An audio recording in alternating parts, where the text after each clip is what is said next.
SDM কবিতা মিশ্রা সালোয়ার কামিজ পরে scooty চালিয়ে সাধারণ মহিলার মতনই তার বোনের বিয়েতে যাচ্ছিল। এসডিএম ম্যাডাম কোনো সরকারি গাড়িতেও যাচ্ছিল না, সে কোনো সরকারি সিকিউরিটি না নিয়েই যাচ্ছিল। একদম সাধারণ ঘরের মহিলারা যেমন স্কুটি চালায় তেমন। হাইওয়েতে আসতেই সামনে পুলিশের ব্যারিকেড দেখতে পেল। 3-4টে পুলিশ কর্মী রাস্তায় দাঁড়িয়েছিল। মিডিলে ছিল দারোগা রমা শঙ্কর যাদব। সামনে কবিতা আসতেই হাত দিয়ে ইশারা করে থামতে বলা হয় তাকে মাঝ রাস্তায়। এই মেয়ে, এই দাঁড়িয়ে পড়ো রাস্তায়, স্কুটি সাইডে রাখো। দারোগা ভারী গলাতেই এই কথাগুলো বলল।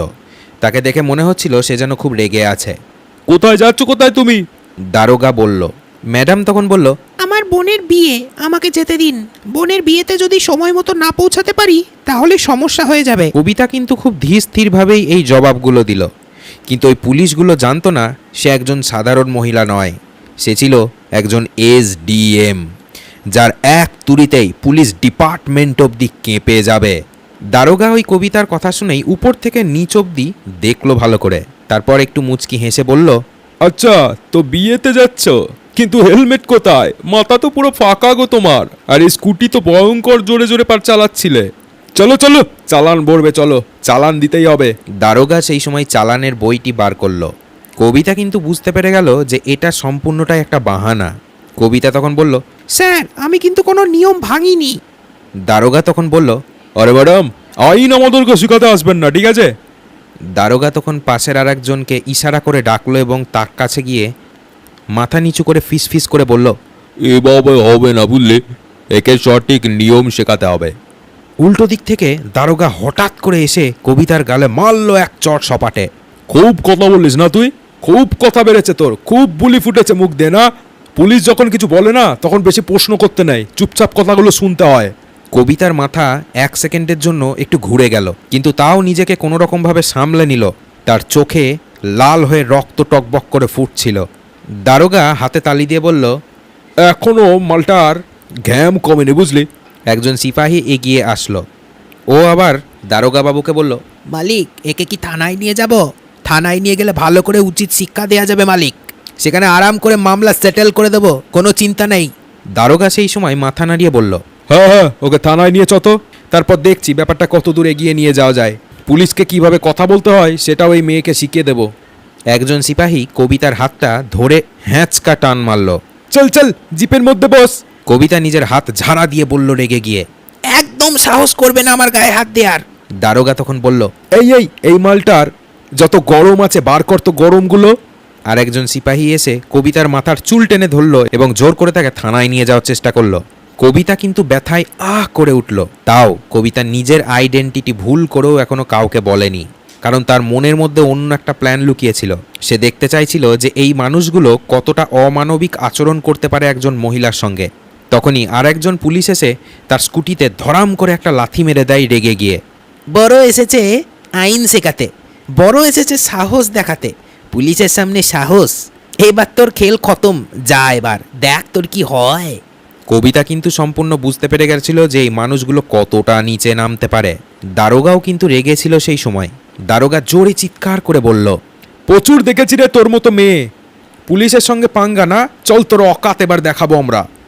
এই মালটাকে থানায় নিয়ে চতো, ওখানে সব কিছু একে বুঝিয়ে বলবো। চ চ চ, গাড়িতে ভর। এসডিএম কবিতা মিশ্রা কিন্তু এখনও অবধি চুপই ছিল। এখনও অবধি তিনি কিন্তু নিজের আইডেন্টিটি বলেননি। দেখতে চাইছিল সেখানকার প্রশাসন কতটা নিচে গিরে গেছে, সেখানের পুলিশ কি দায়িত্ব পালন করছে, এটা সে দেখতে চাইছিল। এরপরে সমস্ত লোক মিলে কবিতাকে জোর করে টানা হ্যাচড়া করতে করতে গাড়িতে তোলে এবং থানায় নিয়ে যাওয়ার ব্যবস্থা শুরু করে। কবিতা সেই সময় রেগে গিয়ে বলল, খুব খারাপ হচ্ছে কিন্তু এগুলো একদম করবে না আমার সঙ্গে, আমার গায়ে একদম টাচ করবে না। কবিতাকে আস্তে আস্তে থানায় নিয়ে গিয়ে একজন সিপাহী বলল, এই চা নিয়ে আয় তো, আজকে একটা স্পেশাল কেস পেয়েছি। কবিতা কিন্তু এখনও চুপচাপ শুনছিল কথাগুলো। কবিতা দেখছিল সাধারণ মানুষের সঙ্গে এখানকার পুলিশগুলো কেমন ব্যবহার করে। দারোগান নিজের জুনিয়রদের সঙ্গে কথা বলছিল ফিসফিস করে। এই শোন, কোনো রকমভাবে এর উপরে কিছু একটা কেস দিয়ে দে তো। সিপাহী তখন বলল, কি কেস দেবো স্যার, আপনি বলুন। সিপাহীকে বলল তখন দারোগা, যে কোনো একটা কেস দে না।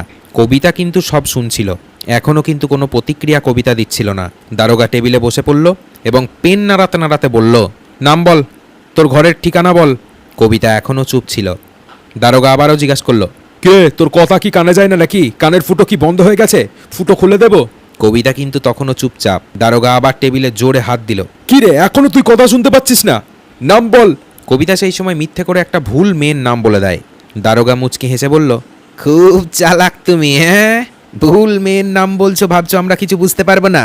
বেশি চালাকিগিরি দেখাতে এসো না, বিরাট ভুল করে ফেলবে তুমি। কবিতাকে জোর করে লকআপের মধ্যে ভরে দেওয়া হলো। একটা নোংরা গন্ধ বেরোচ্ছিল ওই ঘর দিয়ে, সেই ঘরে কবিতাকে জোর করে ভরে দিল। সেখানে তার আগে থেকে আরও দুটো মহিলা বসেছিল। একজন মেয়ে বলল, মা, তুই আবার কি করেছিস বল দেখি, শুনি একটু। কবিতা হালকা হেসে বলল, কিছু না দিদি। কবিতা বলে উঠল, একটা সাধারণ নারীকে কোনো প্রমাণ ছাড়া যদি এই জিনিসগুলো ভোগ করতে হয়, যদি লকআপে পুরে দেয় তারা, তাহলে একজন সাধারণ নাগরিককে কি করবে?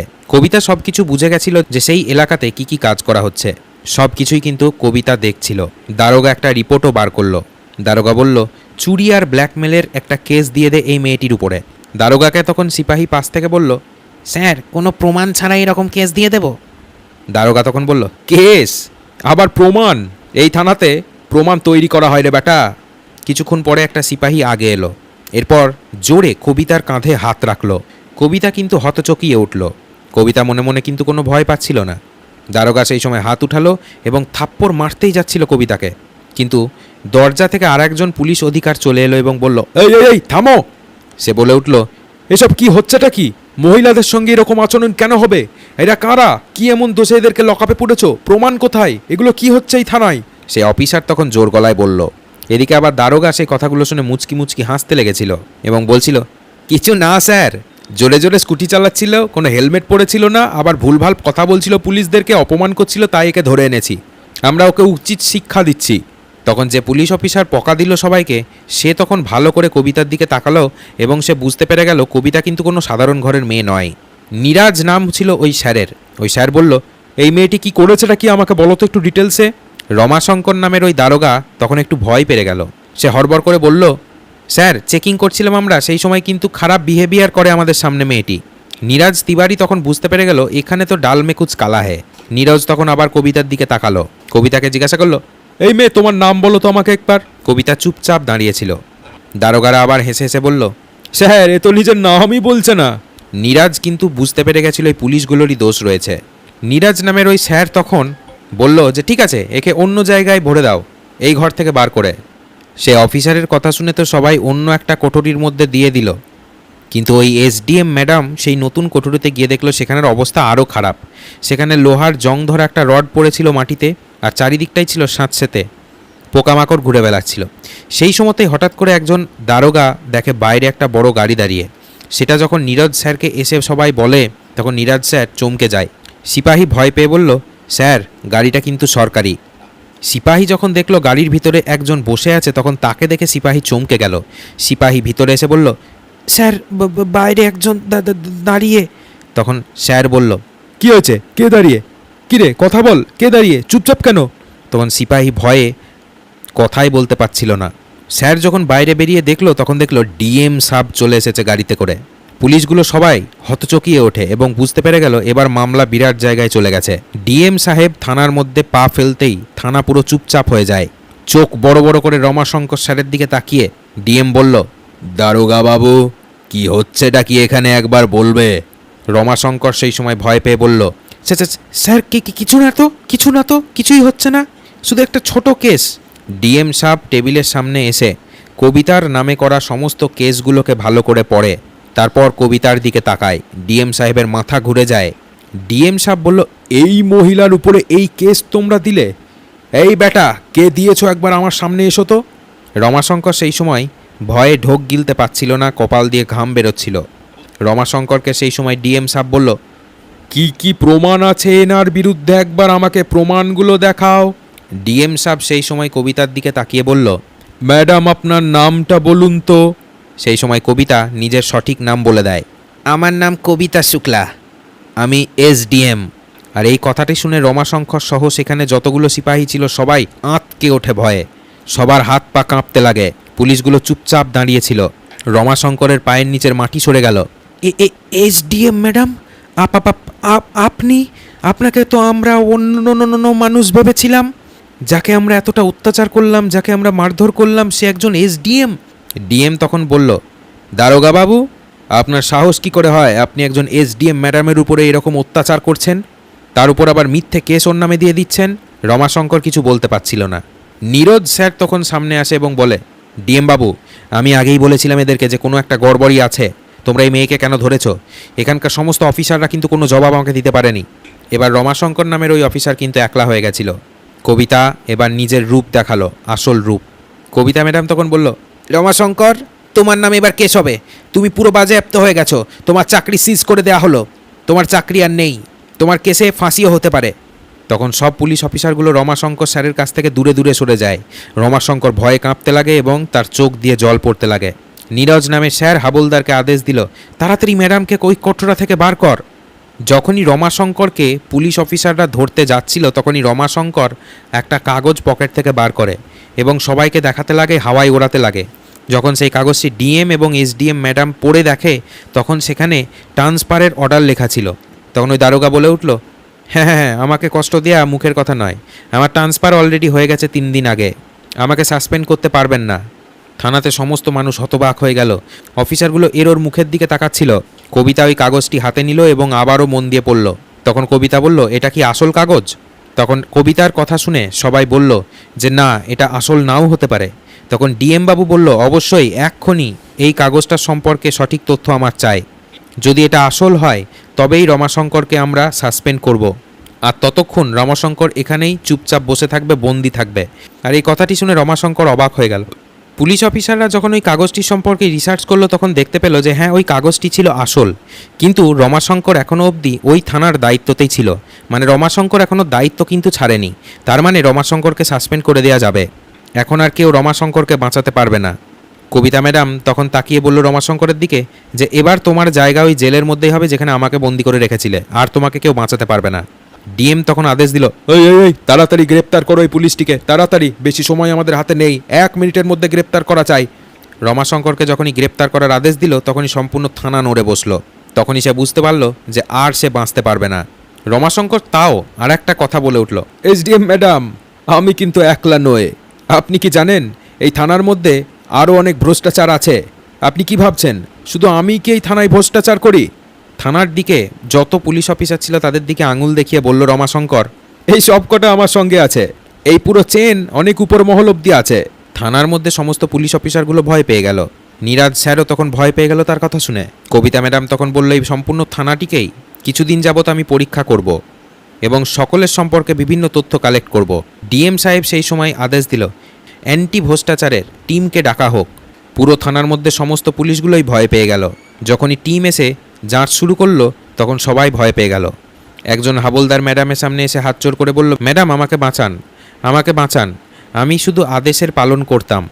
তখন আরেকজন পুলিশ এসে ফাইল বার করে বলল, ম্যাডাম আমাদের উপর মহলে যে আছে সেও কিন্তু এই দলে যুক্ত। ডিএম সাহেব বলল, কে বড়বাবু, তোমাদের উপরে কে আছে? পুলিশবালা ভয় পেয়ে বলল, এসএসবি সাহাব এখানে যুক্ত আছেন। ডিএম সাহেব রেগে গেল এবং বলল যে এই থানাটিকে আপাতত বন্ধ রাখার ঘোষণা করে গেলাম। থানার মধ্যে সমস্ত পুলিশ অফিসারদের হুঁশ উড়ে গেল। কিছু কিছু পুলিশ আবার নিজেদের ফোনটাকে পকেট থেকে বার করে কাউকে কল করতে লাগলো। কিছু কিছু পুলিশ বাঁচার রাস্তা খুঁজছিল মনে মনে, আর কিছুজন ভাবছিল যে কিভাবে এগুলোকে থামানো যায়। কিন্তু এমন একটা ঘটনা শুরু হয়ে গেছিল যে কেউ আর বাঁচতে পারছিল না। এসডিএম ম্যাডাম ডিএম সাহেবের দিকে তাকালো এবং বলল, আমাকে এবার উপর মহল অবধি তলব করতে হবে। ডিএম তৎক্ষণাৎ আদেশ দিল, এসপিকে এখনই ডাকা হোক। এই মামলাটা পুরো জেলার মধ্যে হইচই কাণ্ড সৃষ্টি করে দিয়েছিল। থানার বাইরে আবার কিছু পত্রকারও চলে এসেছিল। তবে এখানে একটা ছোট্ট বিজ্ঞপ্তি দিয়ে দিই, এই ভিডিওতে বলা ঘটনাগুলোর সঙ্গে কিন্তু রিয়েল লাইফে কোনো মিল নেই। ভিডিওটি সম্পূর্ণ কাল্পনিক কিন্তু একটা শিক্ষণীয় ভিডিও, তাই এটাকে সেইভাবেই নেবেন। দয়া করে গুজব রটাবেন না। যখন সবাই বুঝতে পারলো যে সম্পূর্ণ থানাটি সাসপেন্ড হয়ে গেছে তখন এই খবরটি ঝড়ের বেগে ছড়িয়ে পড়ে।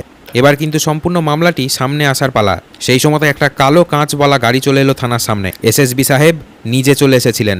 এসএসবি সাহেব থানায় এসে চারিদিকে দেখলেন সম্পূর্ণ থানাই সাসপেন্ড হয়ে গেছিল। তিনি বললেন, এসব কি নাটক চলছে? কি কি নাটক চলছে সব? কিন্তু এসডিএম কবিতা ম্যাডাম চুপচাপ দাঁড়িয়ে শুনছিল। কবিতা ম্যাডাম এসএসবির চোখে চোখ রেখে বলল, আপনি কি ভাবছেন আপনি কি বেঁচে যাবেন? নীরজবাবু এসডিএমকে একটা ফাইল দিল। এসএসবি সাহেব যে ভ্রষ্টাচার করেছিল তার সমস্ত প্রমাণ ওই ফাইলে ছিল।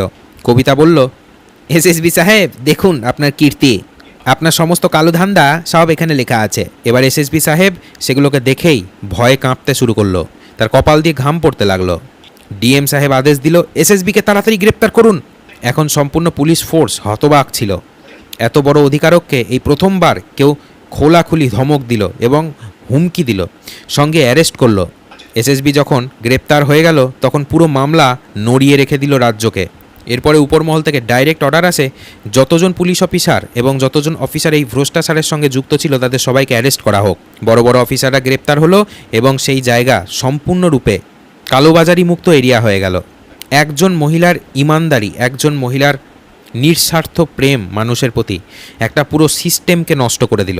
এখান থেকে এটাই শিক্ষা পাওয়া যায় যে কোনো মানুষ যদি নিজে প্রতিবাদ করতে জানে তাহলে সম্পূর্ণ দেশ নড়ে উঠবে। এই ভিডিওটার মাধ্যমে এটাই আমরা শিক্ষা পেলাম যে মানুষকে প্রতিবাদ করতে শিখতে হবে যেখানে ভ্রষ্টাচার হবে। গল্পটি পুরোপুরি কাল্পনিক ছিল। ভালো লাগলে অবশ্যই শেয়ার করবেন। দেখার জন্য অনেক ধন্যবাদ।